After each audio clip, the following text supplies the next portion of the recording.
We delivered 2,500 turkeys across the state of Delaware. We hit the senior high rises all across Wilmington, and then we headed all the way down to Seaford and hit every Boys and Girls Club on the way back up. It was just a day full of so much love, so much fun, laughter. Good. My back still hurts a little bit from lifting all those turkeys. You don't have a back yet.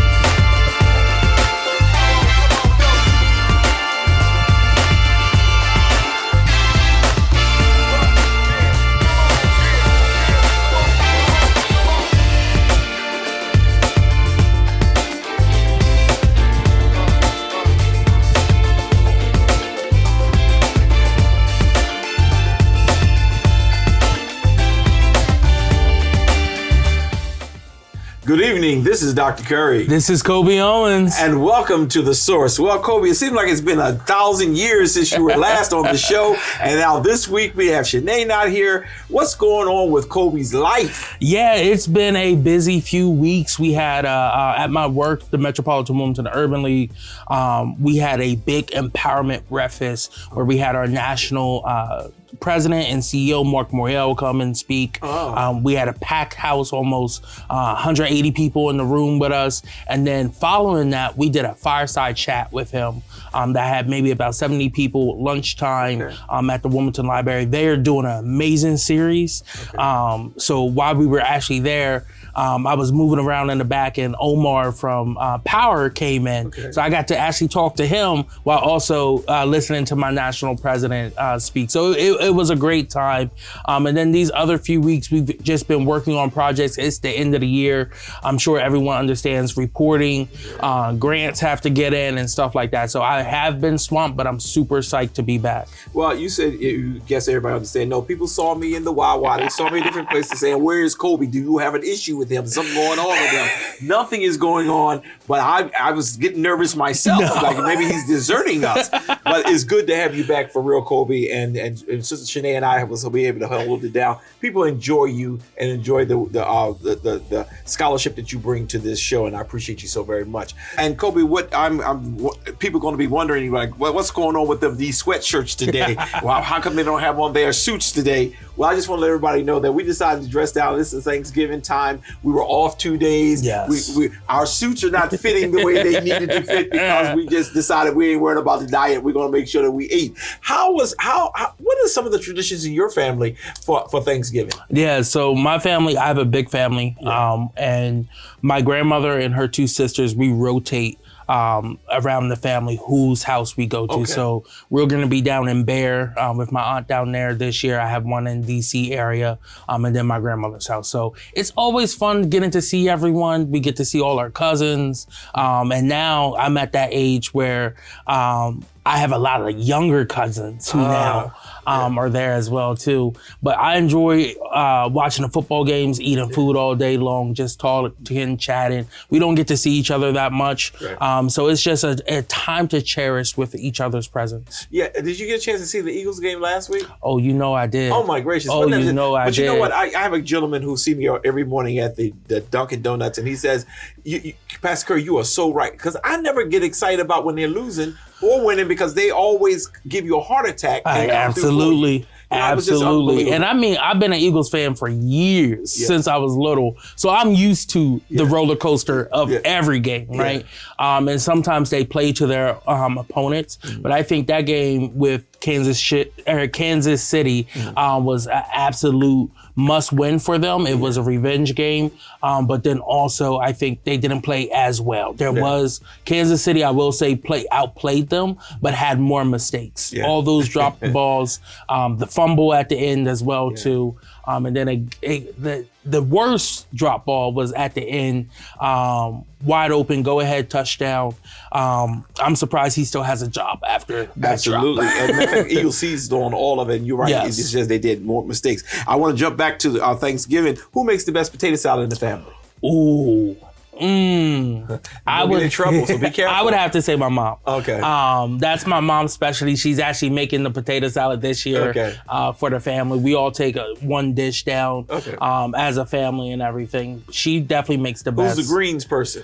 The greens is probably my aunt from DC. Okay. My aunt Snooky. And then I know the question's coming for mac and cheese. Yeah. It's my cousin Tanya. She makes the best. Yeah. Now, do you fry or bake the turkey? So we bake it. For our household, we bake it. But we have had fried turkey in the past. Yeah, I won't go back. I'm the fried turkey guy. I make sure we fry the turkey for even people in this conversation. Now, have you ever had smoked turkey? I didn't, but I heard that it's even better than the fried. Yeah, it's probably more healthy. It probably is. But the one I had, it was smoked. I think it was smoked for a while, but they injected it with like a Cajun Creole butter. Oh, it was so juicy. It was it was almost fall off the bone. It was just juicy. And it was so good. That was last year. Well, I always like to talk with us and for those who watch us, we have a great relationship. All three of us have a great relationship. And to hear some of the traditions and things are still going, it's good to know the traditional family is still around. Are you cooking a turkey this year? Oh, most definitely. Well, in fact, we just had a big celebration here at the center, and I fried 3 turkeys, and there are several members of this congregation who have asked me to fry them one in my house. Yes, we will have a fried turkey because we love turkey, but we'll have some other stuff too. Good. Well, listen, we're gonna do something a little bit different today. What we're gonna do is once we take our commercial break, we're gonna come back with the Kobe Corner, because and many of you have expressed your gratitude for Kobe's Corner, and we want to always make sure we have that whenever Kobe is around. And then after we have Kobe's Corner, then we're gonna go into a special service that we've had here at East Zion Fair. But I wanted today to be special. We got on our sweatsuits, we ready to work, and Kobe's Corner is gonna come up right after this. We'll be right back.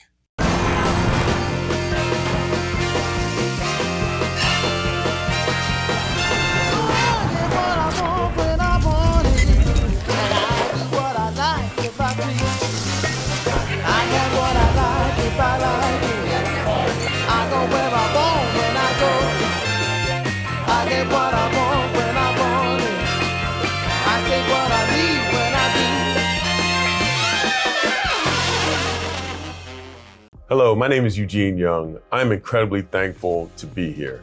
I am a candidate for U.S. Congress, and I believe when it comes to Congress, it comes to service. One of my favorite lines about service is you can't lead without loving, you can't save without service. So what's the depth of your love, or what's the quality of your service?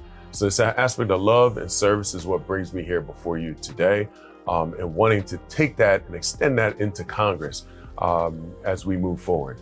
I look at my last 20 years of serving the community, and I look forward to having another 20 and being able to find more ways to even better serve the community, which has given me so much. So please feel free to join us at eugeneyoung.com. That's EUGENEYOUNG.com. That's eugeneyoung.com. If you're interested in volunteering or donating, it could be $5 a month, it could be $100 a month, it could just be a standard donation of $10. We appreciate it all. Thank you so very much, and wishing you a wonderful, beautiful day.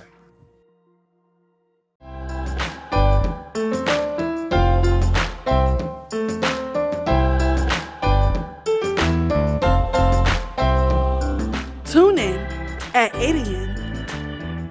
every Sunday for our worship services. Join us at 9 a.m. on YouTube and Facebook Live by typing East Zion Fair Baptist Church.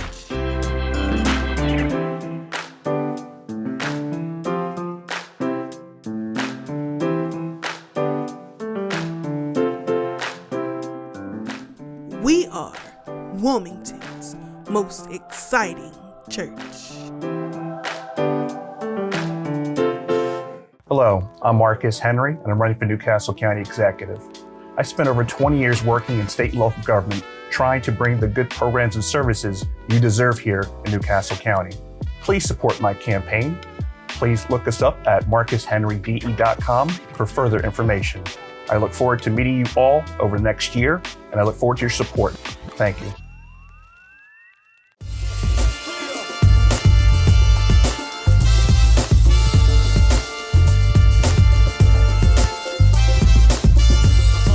And we're back. Well, as I shared, people love the Kobe's Corner, and I'm looking forward to seeing what you have for us today. So let's hear from you.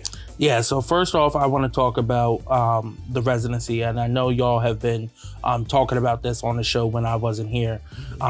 So one, I want to bring some good news. So it has passed. Okay. Councilwoman Darby's bill, which is 5 years. You have 1 year to move in. It creates a reallocation fund for people who have to move in if they need assistance. Okay. And it's 1 year to move in. It also creates a task force that will continue to review the needs and assessments of filling these positions as well too.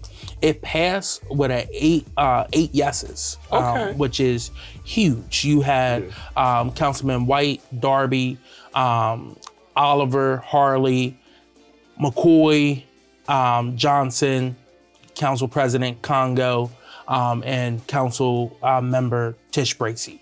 Wow, stop there for a minute, Kobe. I think that having the auditorium filled, Yes. people speaking up, saying we are passionate about this, changed the trajectory. It used to be a time where the closed meetings would make all the decisions. Mm-hmm. But this is really, for those of you who have special interests and you really want to get your voice heard, you're gonna have to bring people to support you.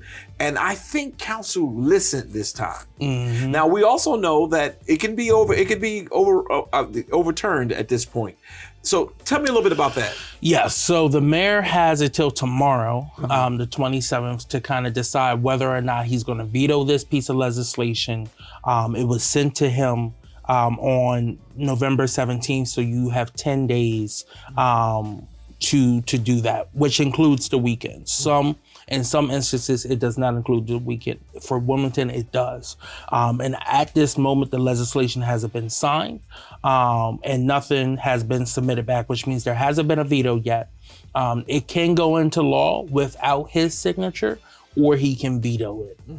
Now, one of the things that I'm kind of happy about, that if it wouldn't behoove him to veto it at this point. You got 8 members of council agreeing the community have spoken, but if he does, then it goes back to normal. So it goes back. The only thing that we would lose if he vetoed it was the task force and the reallocation fund, and Which hurts what he's really trying to do. correct. And it goes from a year to 6 months again. Yeah. Because that's what the current law right. says, right?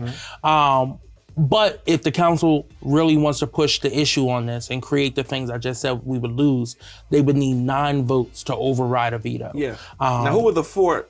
How many people stood out? So the people who did not vote for it, Maria Cabrera was absent. She was at down in Atlanta. Oh, well, she'll come back and vote for it because right. she's a community person and she's going to vote for what the community wants. But go ahead. Brigida Fields, Nathan Field, and James Spadola all voted present.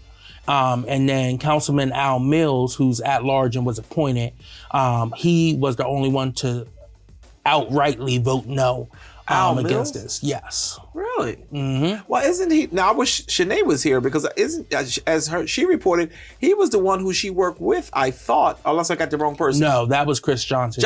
Okay. Yeah. I don't know all these brothers and sisters in there. Okay, I just want to make sure. But okay. Yes. And what district? You said 5th district? So Brigida Fields is 5th district, Nathan Field is 8th district, James Spadola is at large, and Al Mills is at large. He was appointed to replace Rashima Dixon. Okay, all right, I'm understanding. Yes. I understand the politics, the present, the not a vote against. Okay, I understand. Very good. So what?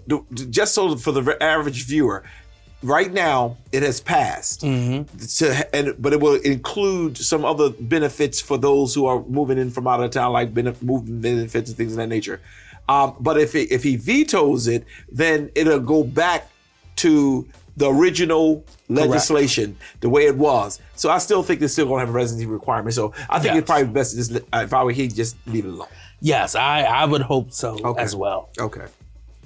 But again, you know, as we continue to go forward with that, it's going to be a wait and see type thing. And if we need to mobilize people again, we will. Yeah. We had hundreds and hundreds of people speak out on this issue, whether it was making phone calls, sending emails, Facebook, social media posts, or coming and speaking in public at public comment during the city council meetings and committee meetings as well too. So again, the public is aware of this.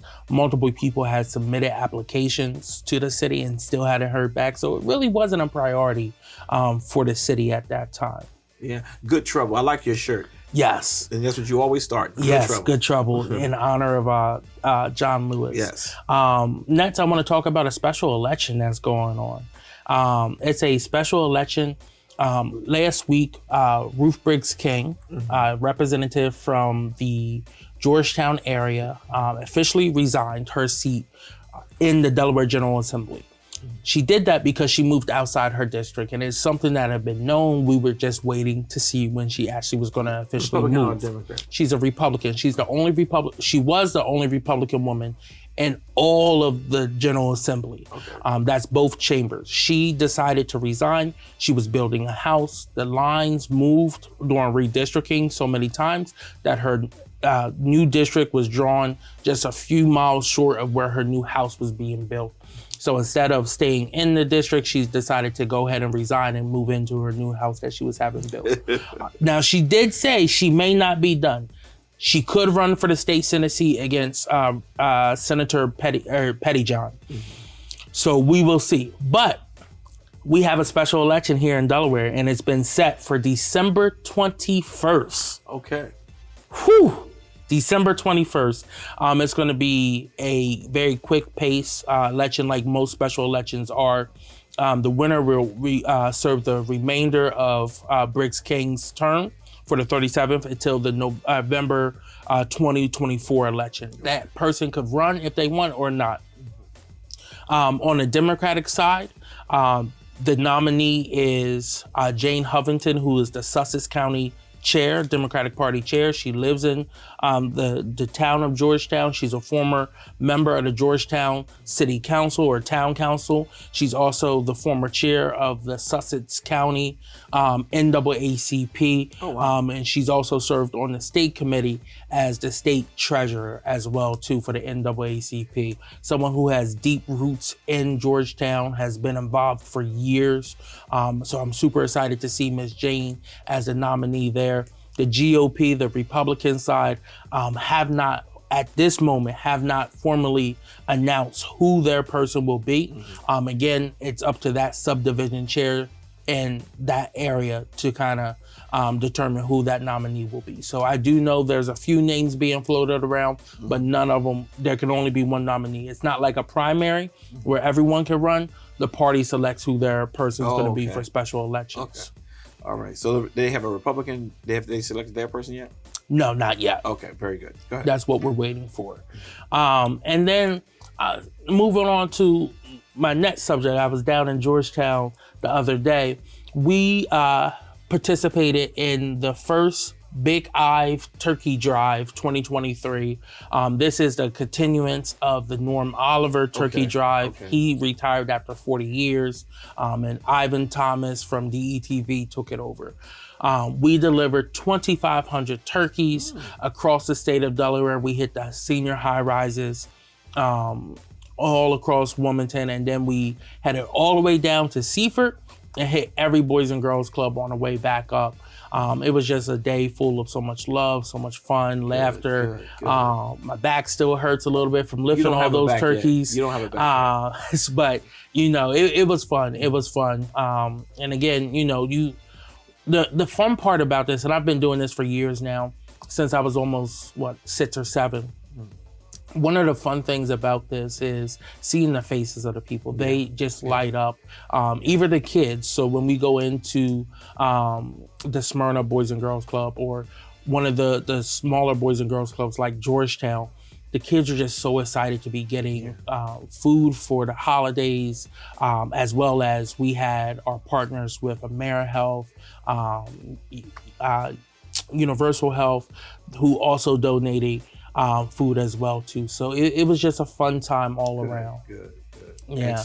Excellent. And then moving on. And again, I hope everyone had a great Thanksgiving. Enjoyed the leftovers, because honestly, I think the leftovers are a little better than actual Thanksgiving dinner. That's what I tell you. After you get that Black Friday shopping in, and Small Business Saturday, Cyber Monday, it just keeps going. Don't forget about Giving Tuesday coming up in 2 days. Make sure you find your favorite nonprofit and donate to them for that.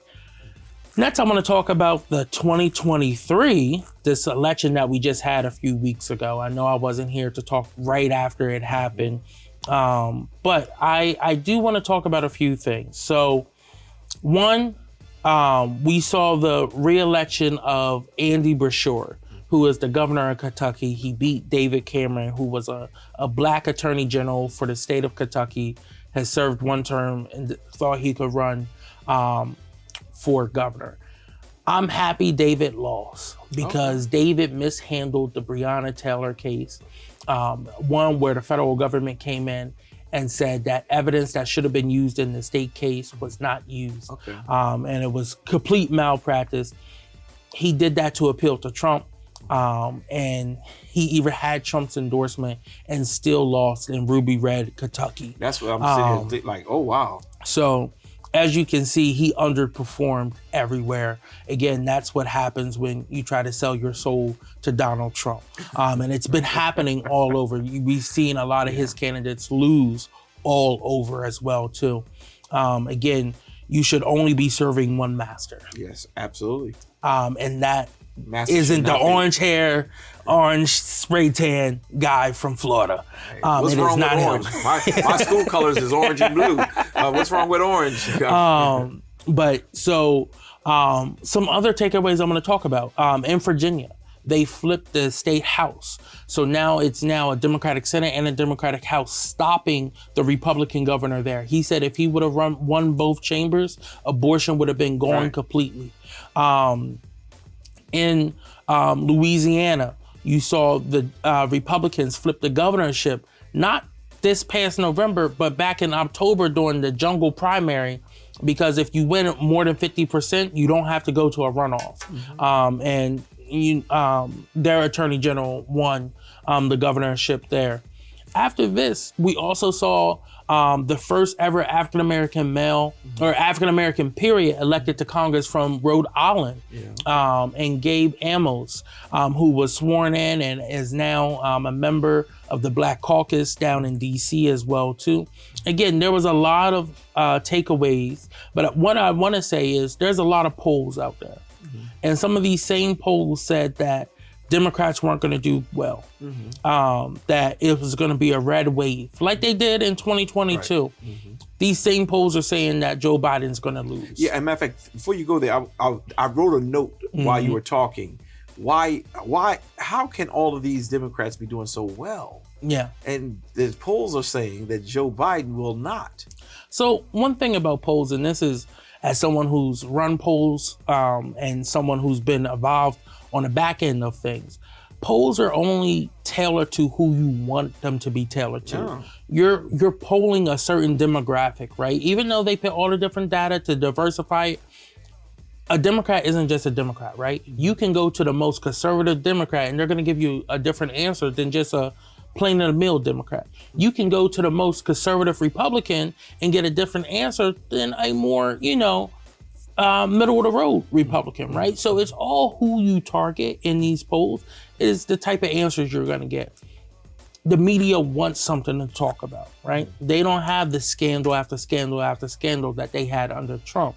Right. So they try to use these polls to create false narratives. And it's not just the media, it's other organizations that do this as well too.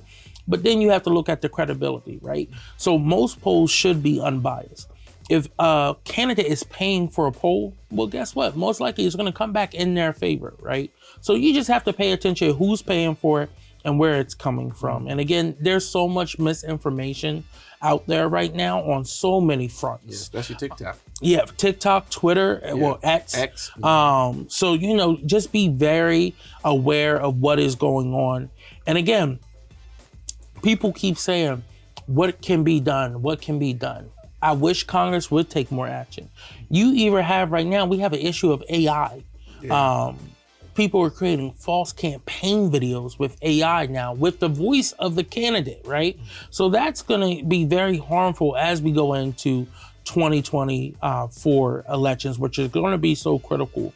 But again, we saw some of that play out in 2023. Not all of it, but some of it. Also, I just want to highlight Ohio. Ohio had a abortion rights amendment up there, and it won. They wanted abortion in Ohio. This again, Ohio has gone red the last few times. Trump won it by 8 points. No Democrat has really won there other than Sherrod Brown, who's the senior U.S. senator from there. So it's very interesting to see how some of these states are all leaning, and you know how this is actually going to play out come election night, November 2024. Hopefully all of y'all get out to vote. I know I'll probably be stressed out by that night waiting for the election results. Hopefully it's not delayed like it was in 2020 for 3 days, because that was the most stressful 3 days of my life. I was getting internal information saying, hey, you know, we got this. And then I was seeing the numbers on TV and from other reports. It was crazy. And the last thing I'll bring up. No, before you go past that, I wanted to just grab something with the voting. Yes. The Republicans are not learning, and I'm not here to give a speech on Republican or Democrat, but this new Speaker of the House. Yes. I was mesmerized to hear some of the things he's doing now. You know what? Flew down there, did his little kiss the ring situation with Trump. And they're not learning that the country is not there. Yes, your 33% of your base is, but some of the things that he's getting ready to do is just unbelievable. Yeah. I don't know. Yeah. What, I mean, I said it when he first got in. He's even more extreme than Kevin McCarthy. Yeah. He orchestrated a lot of the 2020 election overturn rhetoric that came out of Congress as well too. I'm not shocked that Donald Trump loves him. And we're gonna continue to have to fight back against a lot of things he wants to do, because he's really out of step with modern day America. But again, this is why this election is going to be so important, to make sure you understand who's running in your district. In Delaware, we have 3 people who are running for Congress here. From my understanding, you heard from one of them a little earlier, Eugene Young, who's our state housing authority director. You have our state treasurer is also running, Colleen Davis, and state senator Sarah McBride is also running. We have to make sure that we elect someone good to replace the congresswoman who's running for U.S. Senate, because that person is going to help decide who the next Speaker of the House is. And we have to do our part in making sure we get someone who's good and someone who's willing to fight for all American people, not just a small base of Trump supporters. And what's really interesting, even with the I think it's 3 Democrats you just named. One of the things I learned on our show earlier today with Eugene is that he has national experience, because he worked with Cory Booker, and he has that kind of experience. So I'm not here to give any pitches, but this is my show, and I'm going to say it again. I think that we need to make sure that we're wrapping our arms around a person who is thoroughly immersed. My opinion. I'm not asking you to endorse. I'm saying. And again, Eugene also, he's a former CEO and president of the Urban League, right? Absolutely.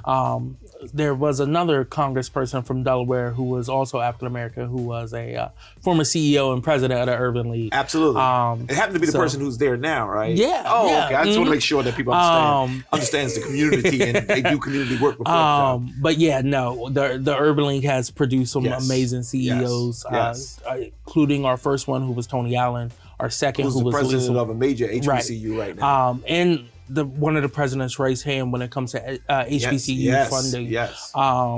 You have Congresswoman Lisa Blunt Rochester, who was our second.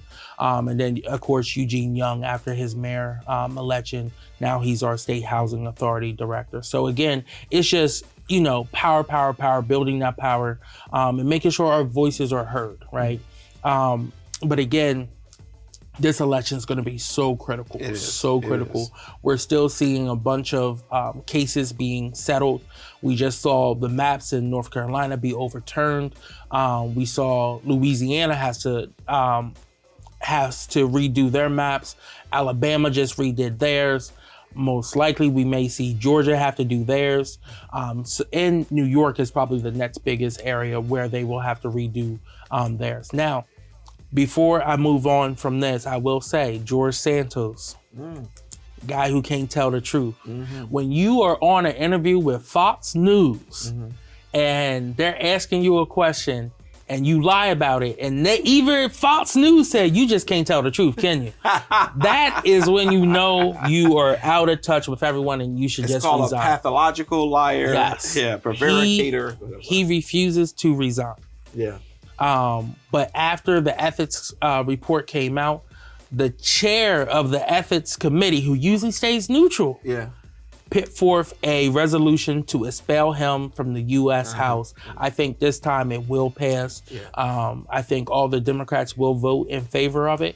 And then I believe 70 Republicans have to also join them to have that 2/3 to go ahead to expel him out the House. When that happens, and if it happens and when it happens, it will be the perfect opportunity for Democrats to pick up that seat. The former congressman who ran against the governor for that seat is actually running for it for 2024. He will probably jump in to the special election there, and most likely he will win that seat. Now, the last thing I'm going to talk about before we close out, and I did not have this on my agenda because it just happened. Just at the beginning of this show, I got the notification. Wilmington City Council last Thursday passed a resolution calling for a ceasefire in Gaza. This has been echoed by many across the nation because America is a global leader. America has voted against a ceasefire in the UN. You've seen only 34 members of Congress, including 2 Jewish members, Sarah Jacobs and Jamie Raskin, call for a ceasefire in Gaza. It was just announced that a 4-day ceasefire will be taking place thanks to the negotiation in Qatar. Egypt was involved as well too, but a 4-day ceasefire where the prisoners on both sides will be given back to the Israelis who were taken during the October 7th Hamas attack, but then also the Palestinians who are just civilians will also be given back to their community as well too.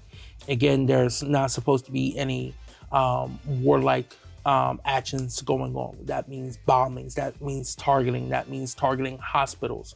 There's only one hospital left in North Gaza.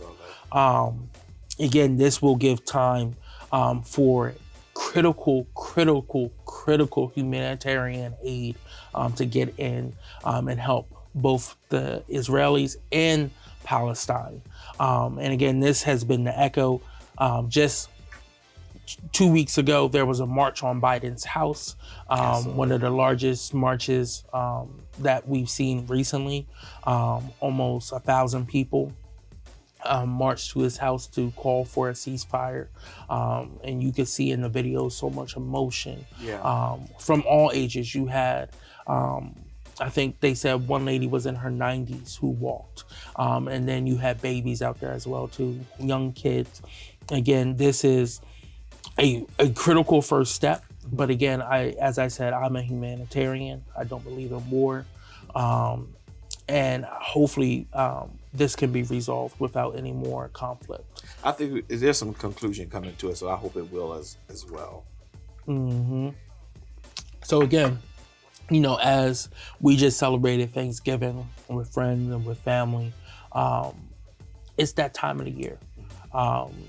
And I truly think that, us as global leaders, we need to start acting like it, and helping bring about more peace instead of more conflict.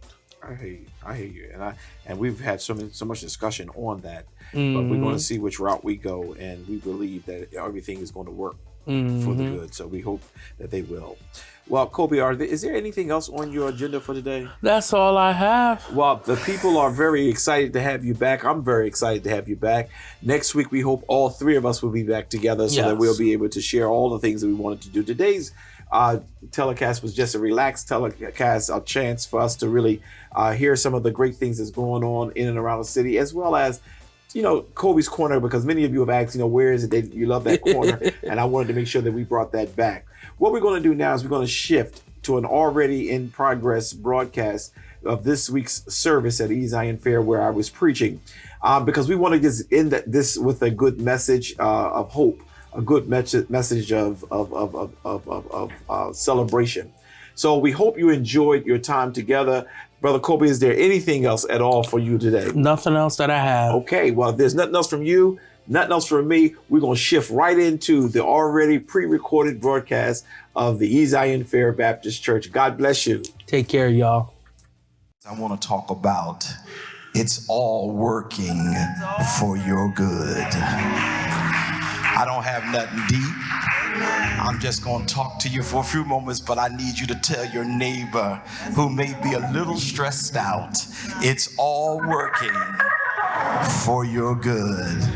Come on, I don't hear you. Come on, tell somebody it's all working for your good. Now let's give God a hand of praise. Some hardships, dilemmas, and controversies, watch this, are not trials of your faith, but they're tests of your trust. Oh, Pastor, you just preached the whole sermon. Some hardships, some of the things you go through, some of the places God pulling you out of, they're not trials of your faith, but they are tests of how much you trust God.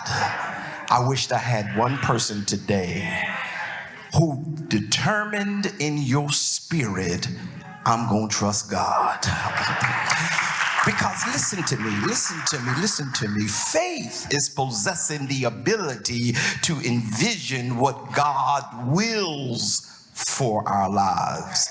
It involves knowing not based on present data, but on past occurrences. I don't have the data to back up God gonna heal me, but based on what he did before, I know he can do it again. It's what the Apostle Paul called, Brother Sherman, the substance of things hoped for and the evidence of things not seen. In other words, faith empowers us to know based on the conviction of what we believe. Do I have a witness? Trust, on the other hand, Dr. Hines, deals with us not always knowing, stay with me, where God is taking us, how God is directing us, or through what God is leading us in, but we trust God's hand because we are married to his heart. Oh, I came to preach to myself today. We trust God because we're married to God. I trust him because he has a track record with my life. I can't speak for you. I can only speak for me. I can trust him because when I tried to trust people, I found out they had special motives and they had special things they wanted to accomplish. But when I put my my trust in God. And even when I made mistakes, he still made a way for me. My brothers and sisters, it's when things happen suddenly and unexpectedly in our lives. It's when the unavoidable and the unanticipated crises appear in our lives. It's when the terminal sickness and illness of a loved one come and they transition away. It's when the dysfunction and the friction that invades our families that we can trust God even though we can't track God in it. Brothers and sisters, I give you the whole sermon right now. You can trust my God. Do I have a witness in here today? My brothers and sisters, is during those moments of trusting God when we just can't rest in our faith. We have a lot of lazy Christians, and during moments of trusting God, we can't just rest in our faith, but we must rely on our faith. It's during those times when it appears all bad that our faith needs to believe it's all good. You see, when you tell yourself, the most powerful thing you can do is to talk to yourself. But when you tell yourself, I see the predicament, I see the circumstances, I understand the doctor's report, but God. See, if you would have been with me all week long, you'll understand why I ain't preaching to you. I'm preaching to me. Because when I can't trust nothing, I've learned something. I can trust God. When I get the doctor report, when I get the news, when somebody come and try to take me over, I don't know what I can turn to other than my God. Can I get one person in church today who's not even looking for the organ to hit? They're not looking for the pastor to say the right cliche, but you can say without a shadow of a doubt that you can trust God, because whatever is happening in your life is because it's working for your Listen. It's during those times when it appears that everything is falling apart that God is working. When we are faced with devastating moments, it shouldn't be the substance of our faith that keeps us going crazy, but it should be the substance of our faith that keeps us standing. What's inside of you? See, it's all right to come to church. It's all right to profess who Jesus is, but what's inside of you is going to come out when the world is squeezing you. Oh, help me, Jesus. My brothers and sisters, it's the substance of our faith that assures us of life when we are facing death, doom, and destruction.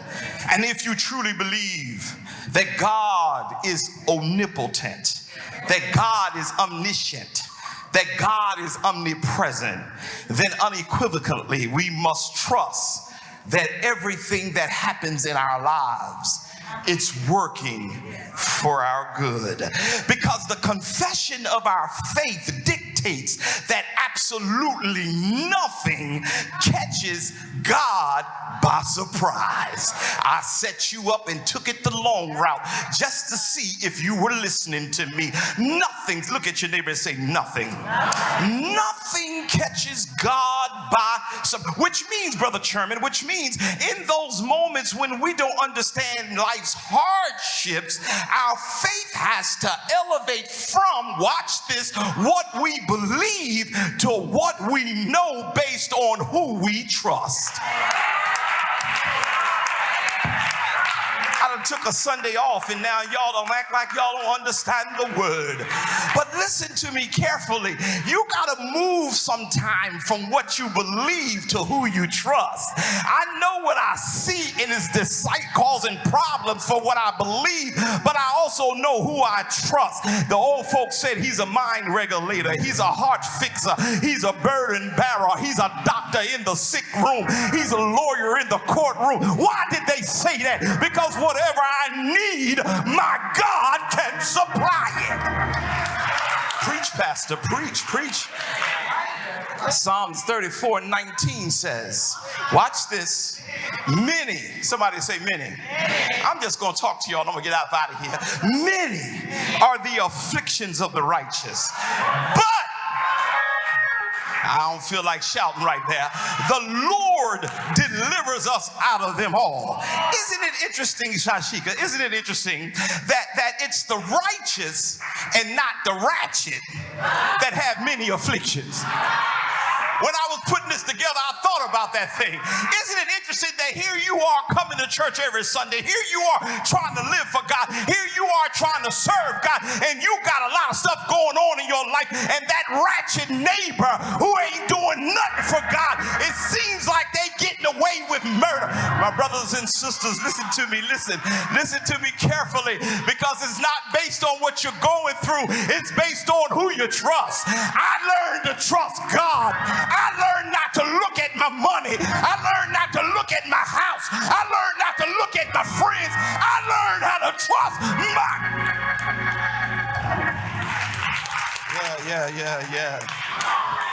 Yeah. This truly, when I look at the tapestry of that text, this really speaks to the unique and expansive reach that God's grace have in our lives. Sometimes, watch me now, God will allow our lives to be upside down and inside up just so he can flip the script to show us that he was working everything. Say it again, Pastor. Sometimes he'll have stuff going cuckoo, and you like, how am I going to come out of that?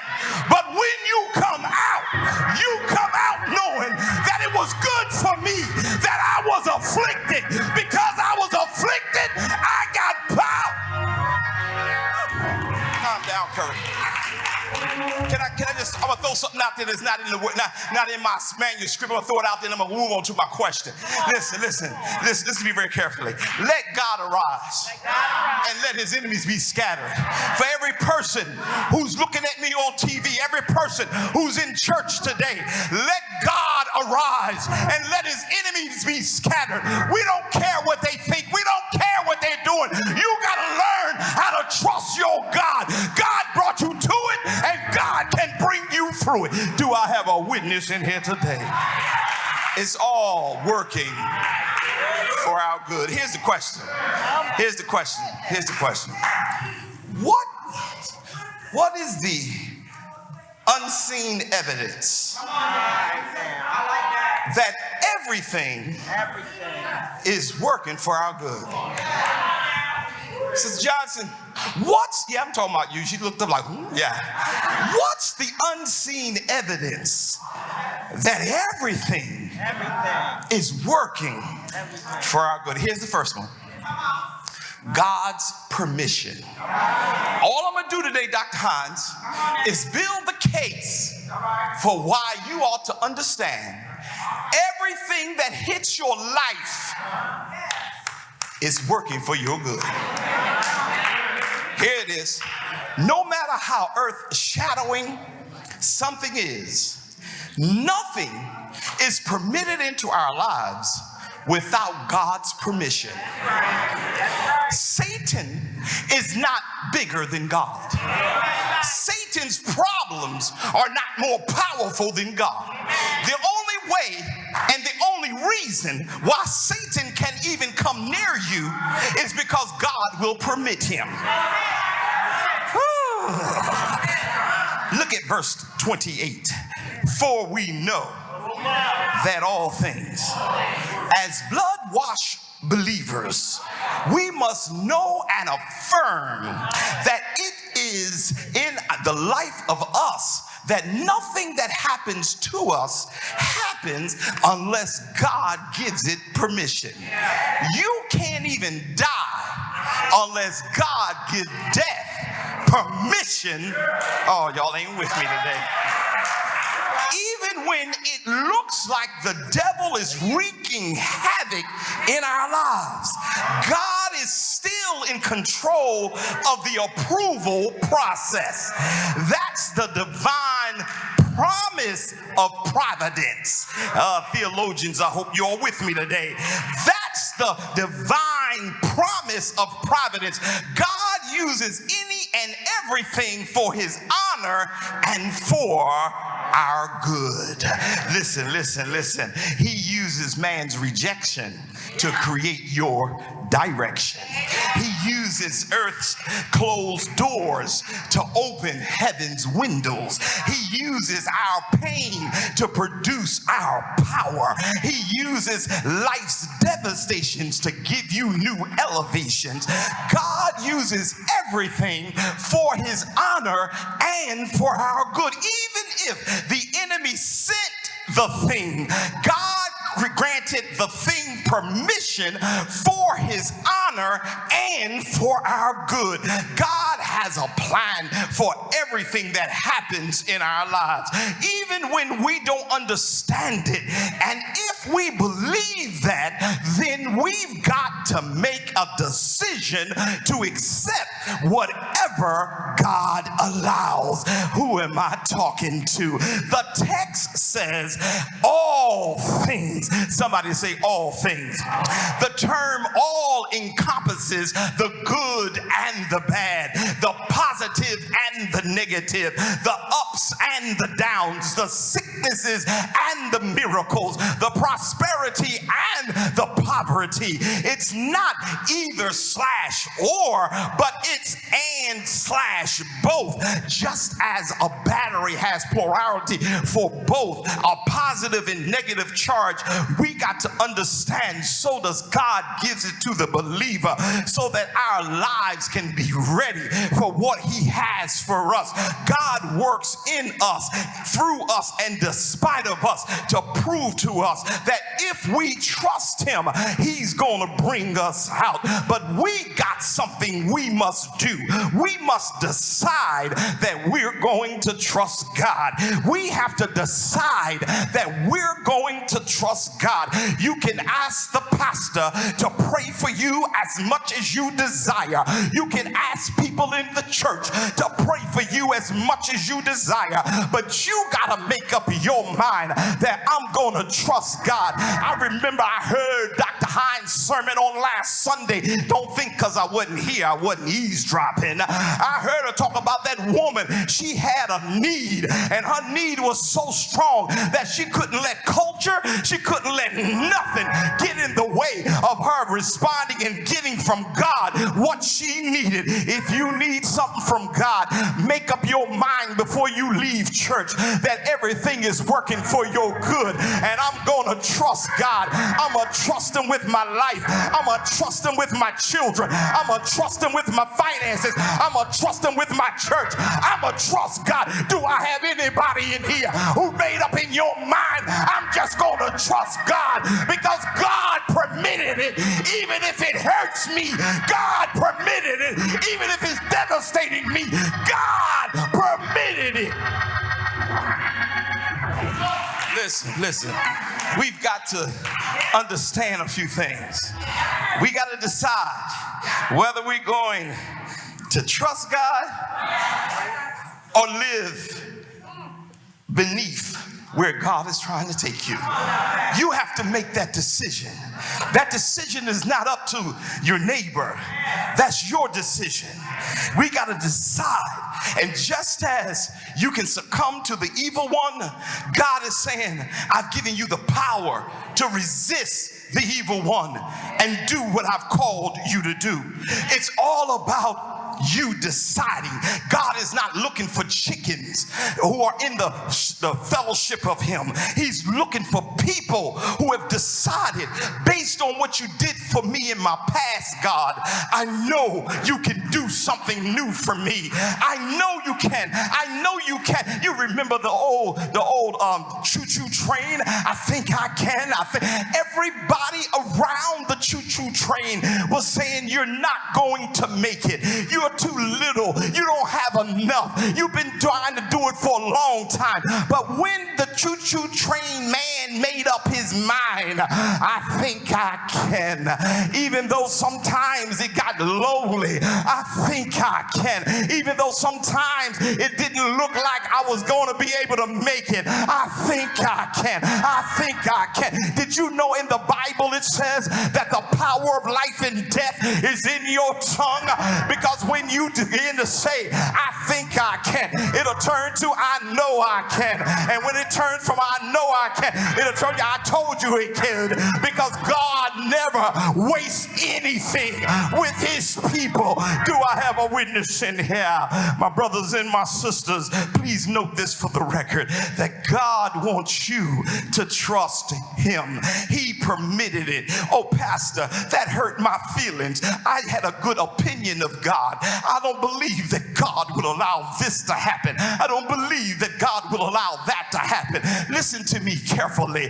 God is going to bring some glory out of every negative circumstance that happened in your life. People think they're getting over on you. People think they're getting the best of you. But let me tell you about my God. My God own a cattle on 1,000 hills. And while it looks like I'm losing, I'm really winning, because when the battle is over, that's when God's work is going to be manifested. Do I have a witness in here? Listen, let me go to my little next point. Not only is all things working for the good because of, oh boy, y'all got it hot up in here today. That's why I'm so dry. That's why you can't do nothing now, bro. I'm gonna have to get me a control committee, climate control committee. When you see one person fanning, put the air conditioner on. Hallelujah. Not only is all things working together for the good because of God's permission, but also because of God's purpose.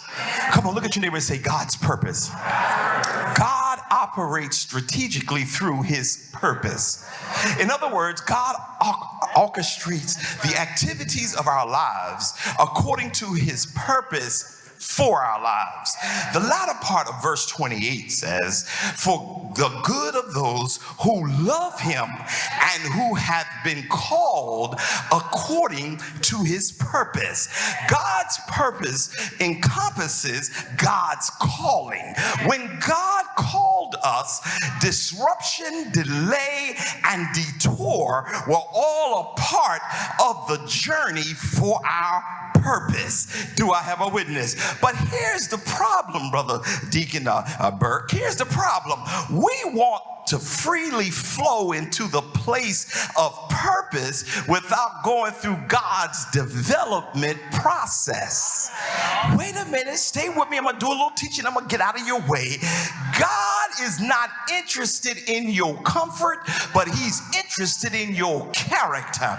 Don't you ever think you're going to walk into the purpose that God has for your life on easy street. That's why we can't be arrogant and cocky when God gives us some up days, because we're going to have some down days as well. Do I have a witness in here today? Disruption, it comes with on our process as we're moving forward. But let me say this to you. James 1:4 says, let patience have its perfect work, that you may be mature and complete, lacking nothing. Brothers and sisters, patience is the key to a successful path to our purpose. Sometimes we don't feel like waiting, but you're gonna have to wait. You can't hurry God, you just gotta wait. You can't rush God, you just gotta wait. Sometimes you'll have you waiting while you're crying and saying, God, I've done all I could do. You paid all your tithing. You did everything, and you're still waiting because you need patience. That's why, now catch this, that's why nothing leaves our lives until it first educates our lives. Oh, Pastor, you just said something powerful there.